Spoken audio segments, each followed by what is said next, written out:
For a while, this had easily become my most anticipated film of 2025. And I lost some interest, but I was still overly hyped to check it out. And now that I did, I got so many thoughts about this one. Folks, let's jump into the review of the new film, Karate Kid Legends.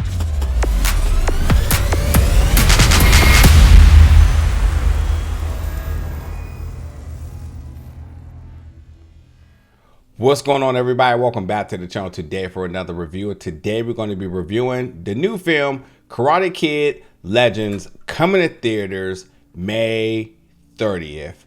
So this is the sixth film of the franchise, and obviously this comes after the finale of Cobra Kai, which ran for about, I think, 6 seasons on Netflix. And YouTube Red, I think it was before that, which we all know was fantastic if you are a fan. And if you haven't checked out Cobra Kai, I would strongly suggest that you go and check it out, as I feel it is some of this franchise's best work. But now comes the new film after the conclusion of it. And of course, me being a big fan, the first thing I want to know is, how is this all going to connect? That's the first thing. And then, considering that Jackie Chan comes back and repraises his role, you start to wonder, will it connect to his previous outing in the franchise in The Karate Kid, which starred himself and Jaden Smith?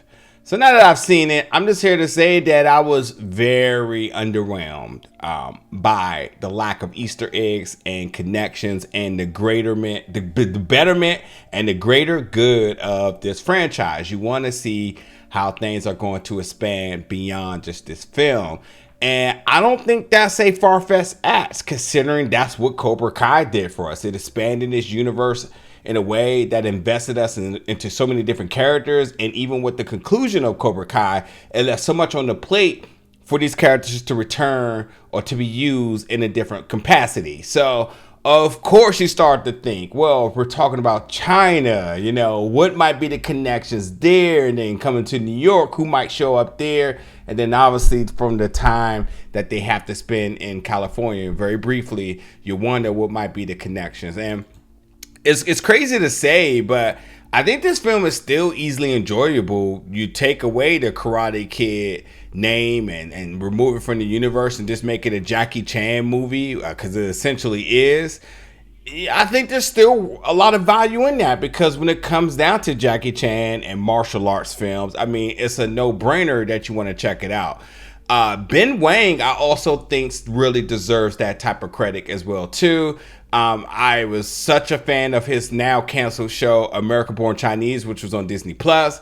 And I think from the promotional work, you can see like this guy is primed and ready to be your next action star, especially when it comes down to martial arts. So, you know, seeing him under the tutelage of Jackie Chan, I mean, that's one's bucket list there. Who doesn't want to be in a movie with Jackie Chan, but who also don't want to be in a movie where you get to spar against Jackie Chan? And the fact that you get to play a character of his son, like, hello now, like that's literally what more can you ask for there? But the plot's simple. The film is an hour and 30 minutes. At times, you know, it feels rushed. I felt like they definitely got through that third act very quickly, and didn't give you anything to kind of hang on to, because, you know, when you talk about like mid-credit scenes or post-credit scenes, they got this one little stinger that occurs, and don't go look online because it's already spoiled. But even that doesn't give you too much. More like not a gag, but, you know, it's just, you know, character shows up, and then it gives you the banter between characters of the past or Cobra Kai, and you expect that. It's cool, but it doesn't really give you any hope that there could be anything beyond this. So I'm underwhelmed on that note. But with the plot though, you do have Ben's character, Li Fong, who Lee is living in China, you know, at a dojo with his father. His mother gets a new job and says, I'm going to New York, and so are you. You're leaving, fighting behind. So time for you to get a new life over in America. And with that, the change from China to New York, it is obviously a culture shock to him. Learning the different ways of New York, and New York is its own culture and its own, might I say. But yeah, going from China to New York is a big move and big shift for him. But one thing about Li that I did like, that it didn't, I feel, go the stereotypical route, is he didn't lack confidence. So him embracing the new culture, the new ways, the traditions, how this city moves, he was all in for it. He jumped off on the deep end and he swam, So I did like that. But with that, just to make things short and sweet here, he meets a girl. The girl dad is being attacked by a loan shark, the type of people you don't want to borrow money from. And he's trying to help the dad get back into the fight game so he can make money. When that doesn't go right, he ends up getting into a tournament, the 5 Barrels tournament, which the winner of that gets $50K, which obviously can solve a lot of issues here.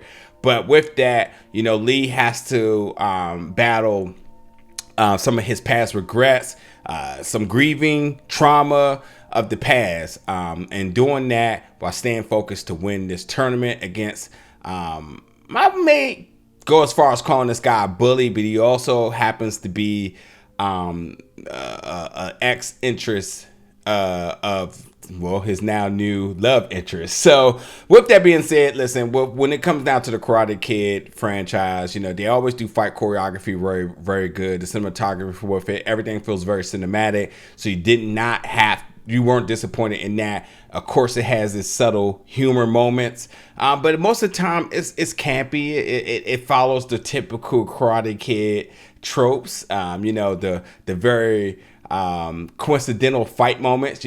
Somehow, some way, there's always going to be a fight waiting to break out, especially with 2 people with martial arts background. So at any given time that may happen.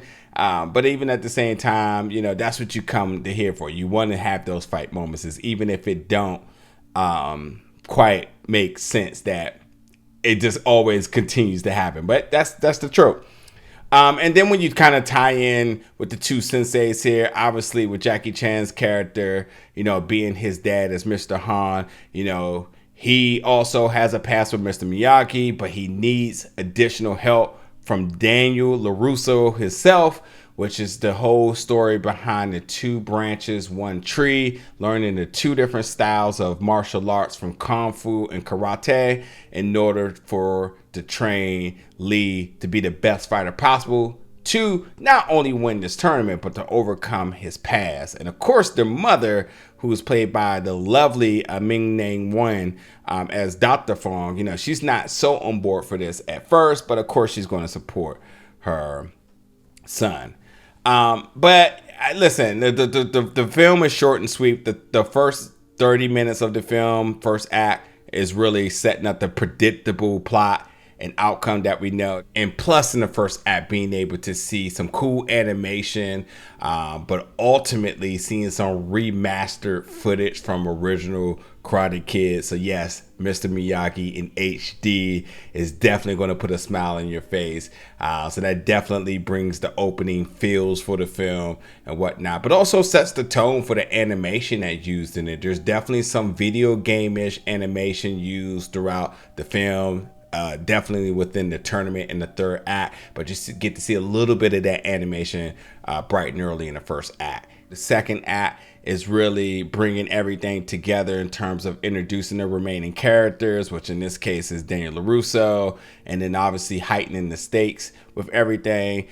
Joshua Jackson, who plays the father Victor of Mia, who Mia is played by Sadie Stanley, getting him back into the groove of things. That doesn't quite go as planned. So then we go to the third act, where it's time for Li to step up. Li Fong, not Wang, Li Fong, played by Ben Wang, for him now to be the centerpiece of this film. Ben is fantastic, as I said, and I actually did enjoy all of these characters, much like they do very good in these movies and series, is that they make all these characters enjoyable and easy to watch. But I mean, we just rushed through it, so we didn't get to spend a lot of time with them. We got to get some emotional feeling, from the stakes at hand. And I will say, like, the second act definitely did a good job into building that. But Other than that, we wanted to build connections with some of the other folks. And then, I always make this joke, but I mean, this film had the GTA cheat code jetpacks because we were moving from city to city in like a blink of an eye. I mean, from China to New York, which is what, 16, 18 hours? Yeah, we were there in 1 minute. From LA or California in the valley back to New York City. I mean, the blink of an eye and you're just there. I mean, they were just defying travel logic to all means. And it was not easy to overlook because you're just like, to the point where that's why I came to a point of saying, like, did we have to make it a Karate Kid? We could have just came with some original characters, and I think it still could have been just as successful. But much like I said, listen, these films, these series, you're always going to have a feel-good story. It just felt like they rushed through it. And as much as I wanted to love this film, as much as I had so much expectations for this film, and as much as I want for the betterment of the franchise to see this expand in so many different ways, it was underwhelming. The story itself was underwhelming. The action I can get with. I would also say that, the choreography, the stunts, the cinematography around it, yes. But the story definitely was predictable and fell flat for the moving this along. And then, like I said, if you just, avoid spoilers or not, I mean, you see certain people was casted. And it's out there. So I'm fair warning. This is a spoiler about the ending of this film. So 3, 2, 1, spoiler coming. William returns as Johnny Lawrence. And, you start to say, if you got Johnny Lawrence here, then, and of course, he has to support his guy, Daniel LaRusso, and we obviously know what at the conclusion of Cobra Kai, he's like, well, what are we going to be doing next? And they definitely didn't give us anything but a couple of jokes about Miyagi opening up their new venture, and that becomes a pizza shop with a ton of puns on Miyagi dough. Get it? Like dough pizza. So, they did that, got a laugh, but I definitely wanted more than a laugh in this moment. So hopefully that doesn't deter you from wanting to go to movies, because I think everybody had a good time in watching it. But for the diehards, you definitely felt like they left a lot on the table and definitely didn't cater to us in terms of all the different things that they could have done. And I'm just got to be honest, I'm very disappointed considering that, we had opportunities. Samantha, played by Mary, who we know went overseas, and we didn't even get a mention about her or we didn't spend a lot of time in China, or and I don't know if she went to China or Japan, but either way, there still could have been some mention of things here, and they just did not. I am just disappointed. And even with our villain of this film, I couldn't help but to think like, oh my God, what is a tournament with them versus Cobra Kai?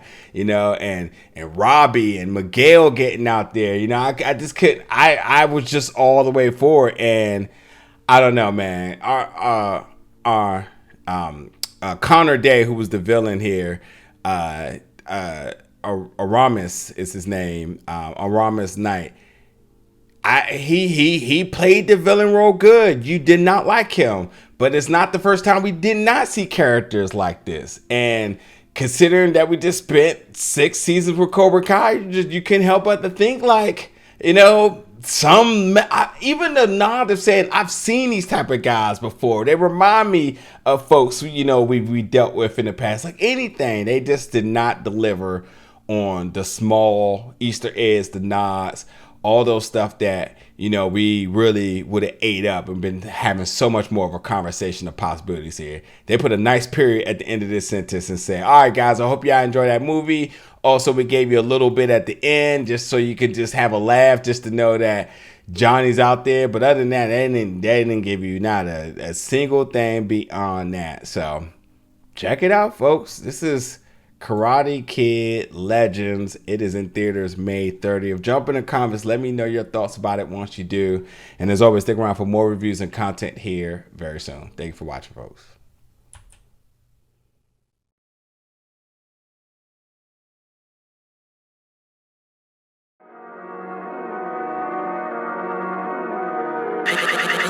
Relocates.